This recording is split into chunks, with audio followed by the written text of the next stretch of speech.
Assalamualaikum warahmatullahi wabarakatuh. Guys, selamat sejahtera semua. Okey, saya nak cerita sikit kan tentang pesakit sawan. Pesakit sawan boleh je kerja apa-apa bidang. Dia yang penting kena jaga waktu tidur. Waktu tidur tu kena jaga betul-betul lah. Dan itu bidang apa? Kedai makan, bidang masakan, semuanya boleh.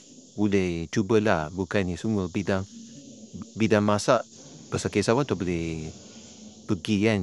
Yang penting jaga waktu rehat, tidur jangan tidur langsung. Itu je. Yang penting untuk agama Islam, solat dan tinggal terus berdoa kepada Allah Ta'ala. InsyaAllah semuanya dapat mencapai cita-cita tersebut. Jangan bersangka buruk. Kalau ada sakit sawan, tak boleh teruskan di bidang masakan. Untuk berminat kan. Okey, teruskan. Okey, mantap.